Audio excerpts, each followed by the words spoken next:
Hello and welcome to BIZ Inbox. I'm Vernem. And I'm Michelle Battersby.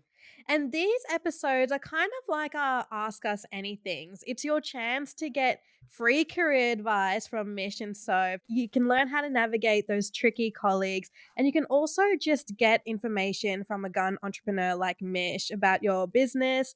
Or you know what? Sometimes you can even just let loose and bitch about your boss. We know that those are the questions that we definitely want to be hearing from you. And the best part is you can do this while being completely anonymous. We will not say your name if you don't want us to.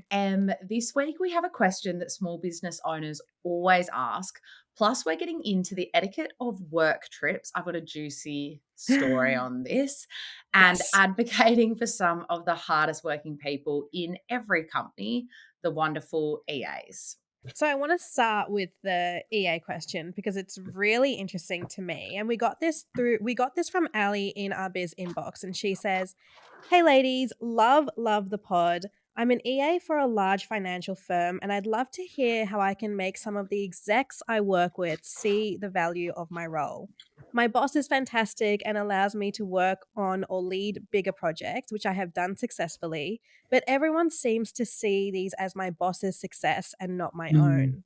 Other bosses see me as just a note taker and meeting scheduler. How do I show people that my role is crucial to the success of my exec and the business when they don't see all the work I do behind the scenes?"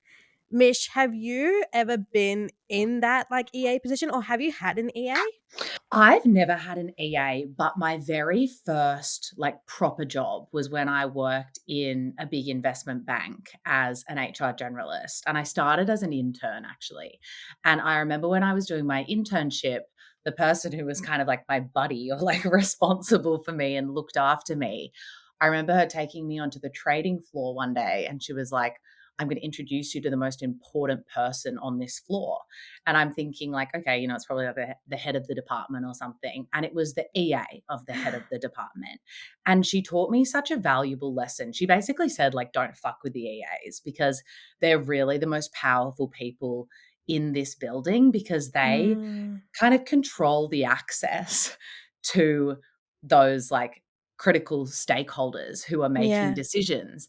And if they like you, they'll prioritize you and help you get in front of these sorts of people and actually advocate for you as well.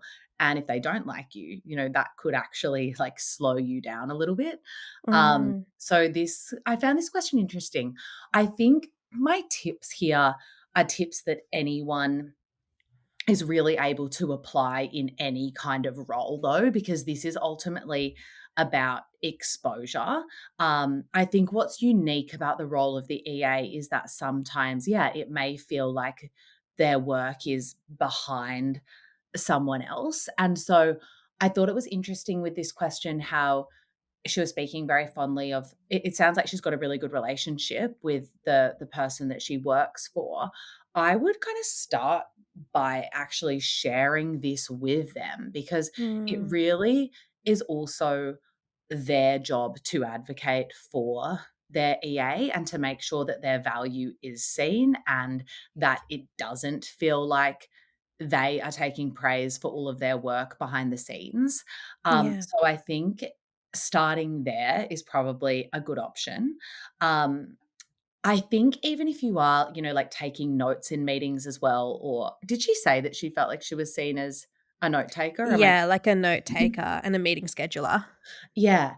And I think if even if you're in those meetings, you're in very important rooms involved in really big conversations. And I think that's also an opportunity to make your knowledge and your expertise known and seen as well. Like wherever it's appropriate for you to kind of make a comment or ask a Mm, question, I think that's a great way to show that you know your shit and you're on your game. I also think looking at ways to cross collaborate is a really good way to gain exposure and to show what you're doing to other sorts of people. So, working with other EAs where you can and kind of advocating for one another. Another idea is content. Like, it also kind of depends what sort of exposure and recognition is she looking for? Like, is it internal? Is it external? Is she trying to Yeah. better her career? Is she trying to go for a promotion? So I think what she tackles first could also be based on, what she's really trying to achieve here. But if there's any way for her to showcase her work internally with any kind of communication tools that you're using, or notice boards, or even if it's just LinkedIn, like talking about what you're proud of as a way to show your work. But another thing that came to mind, I've got many thoughts, it seems, is it made me think of an episode that we did with Soph, where Soph was talking about the way that you can show your value in your Mm. performance reviews.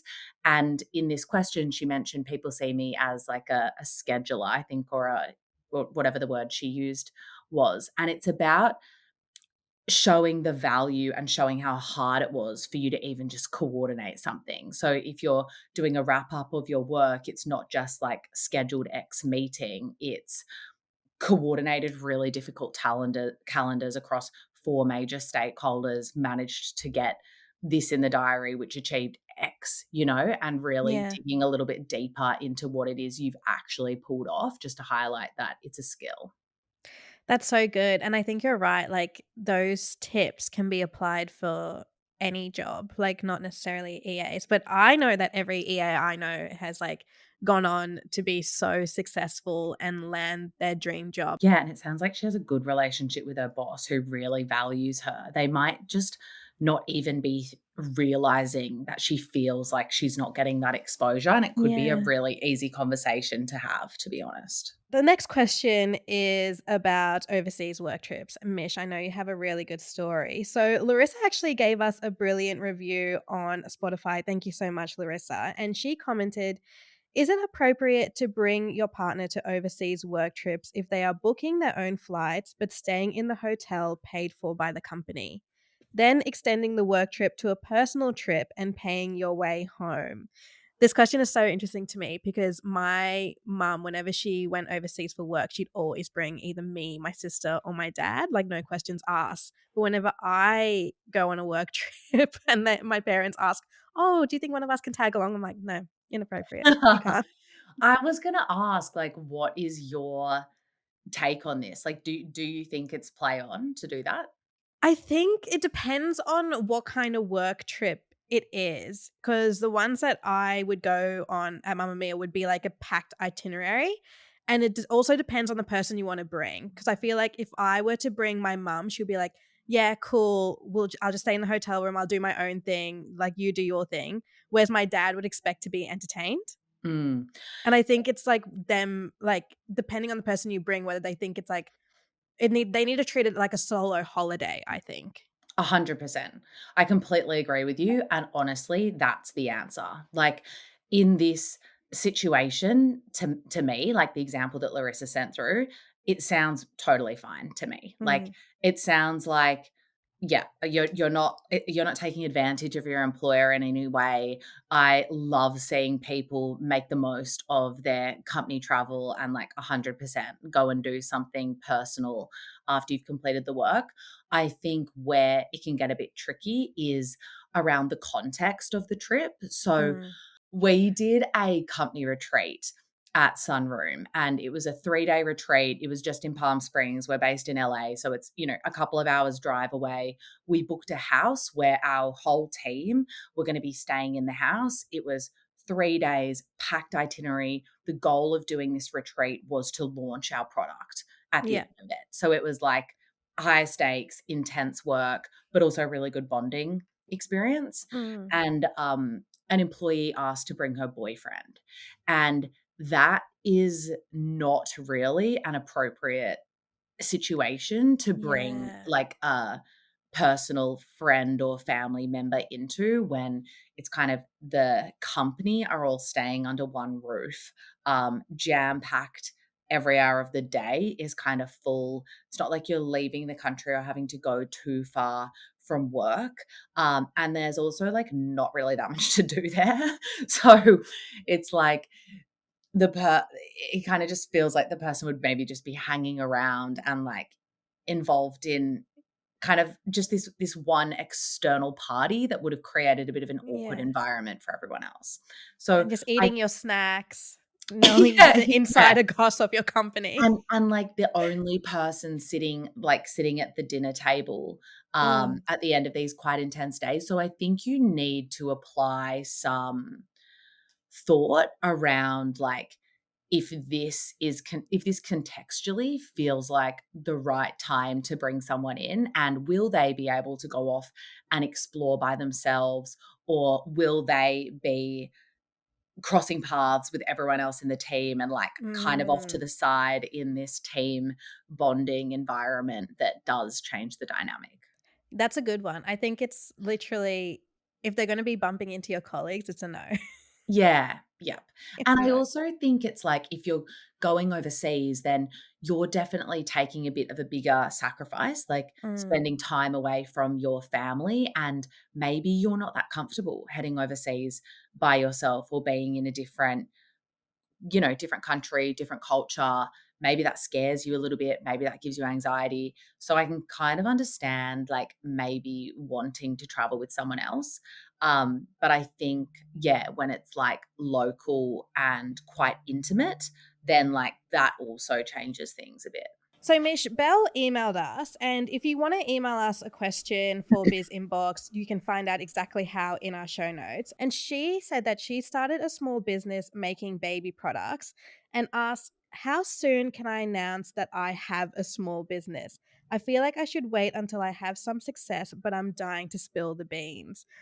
I think about this question a lot. Like, I've never started my own Mm. business, so I don't know why I think about it a lot. But I always think about how there's been so many times where I wanted to start something or tried to start something, and I feel a bit like Meghan Markle, where I just like announcement after announcement and no delivery.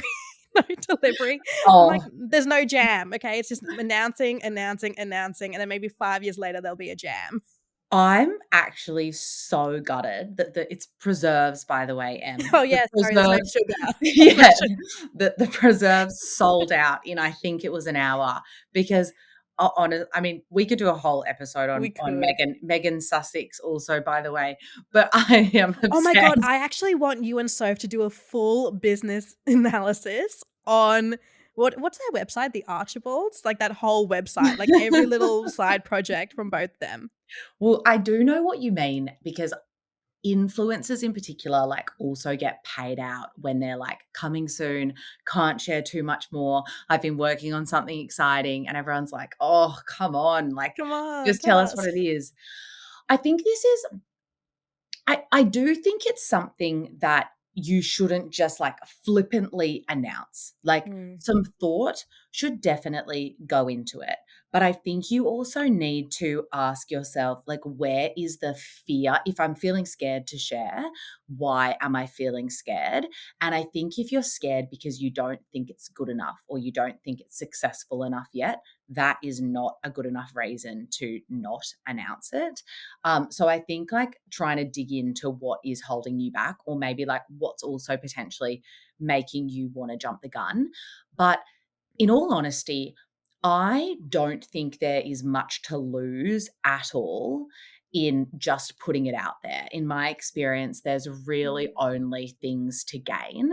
I think what you need to be sure of before you share is that this is 100% something that you are pursuing. Like, you're not just going to say you're doing something and in a month it's off the edge of the cliff, like it's done, you know? yeah. And then maybe you'll go again and like you might lose a bit of credibility, people might not take you too seriously. So I think you need to make sure it's definitely something that you're passionate about, you're solving a problem and you are going to start to build a solution to that problem. So I think you can do some validating in private, like checking that you think you're onto something here, the problem exists. I think we've done like a whole episode on this already, or like I've written a newsletter about ways you can validate your idea.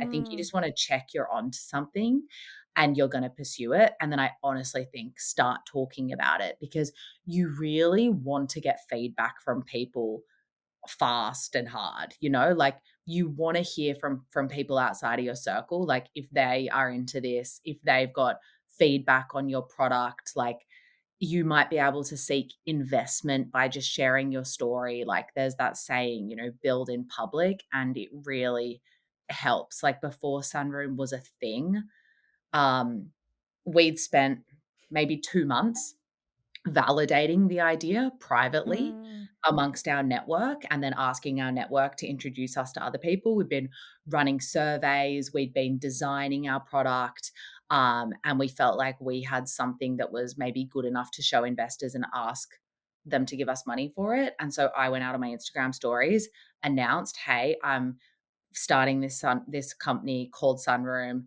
It's a creator monetization platform. I'm back in Sydney at the moment because I'm speaking to investors."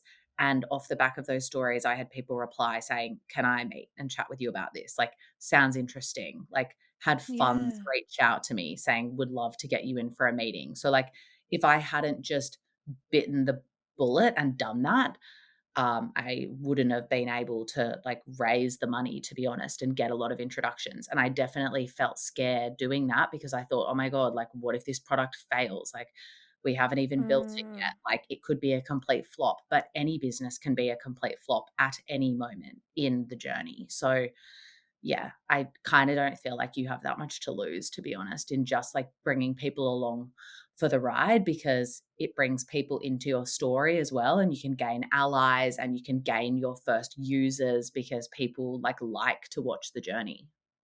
That's so interesting. And also, I have a bit of a follow-up question because you have like your personal profile is a public profile, and then I wanted to know like how did you navigate kind of announcing Sunroom on your socials after the actual product, or was it kind of alongside, like, as you were going building the product, were you announcing it, and then did you launch the Sunroom Instagram and the newsletter alongside that, or was there a particular, like, step by step in your mind as you did these things? Yeah, so that's a good question. From the moment I went out on my socials and shared I was founding this new company, I made sure that we'd set up an Instagram account and I Mhm. linked it in those stories because I thought, if anyone's like liking the sound of this, I may as well capitalize on it right now and Yeah. get them to go and follow the account. And that actually worked so well because I was able to push quite a lot of people over to that account before we even had anything to show for ourselves, and so it made us look like a bit more of a legit brand.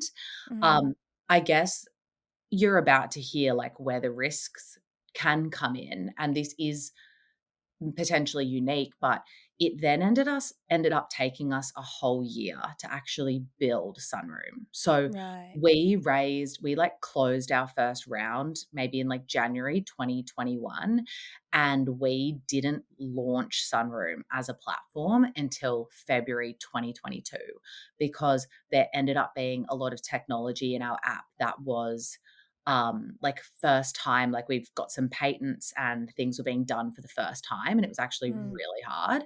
And that was honestly probably like the most hard on my co-founder and I. Like, we personally kind of felt like failures for a whole year because we like couldn't get this product out of the gate and it was just taking so long.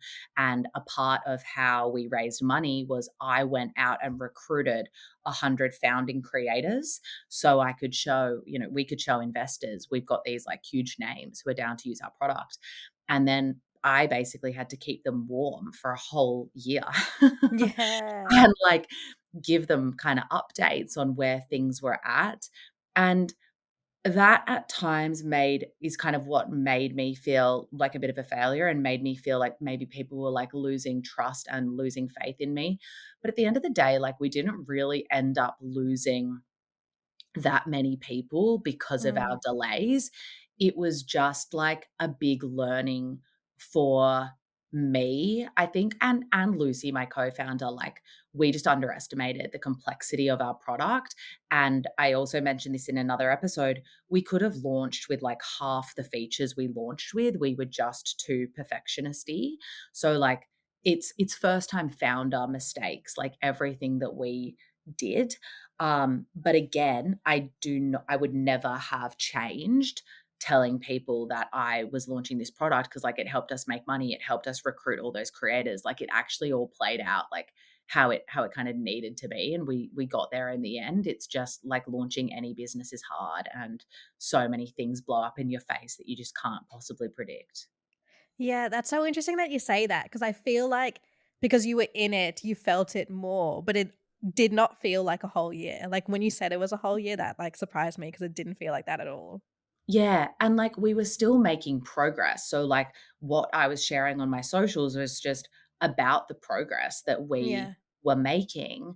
Like, you create the narrative yourself, like, you choose what you're gonna show to people. So, what I would choose to show was putting a bow on the little wins that we were having, but, like, Mm. internally, like, it was a fucking battle, but, like, you have to develop resilience and grit as a founder, and, like, that was kind of the first taste of it for us. Thanks so much for helping us clear the BIZ inbox. If you've got a work question, send it our way. You'll find a link to submit your questions in the show notes. You and Soph did an amazing episode that dropped on Tuesday about how to email like a man as a chronic people pleaser. That one was really hard to listen to, but I've been trying my best. You'll be happy to know.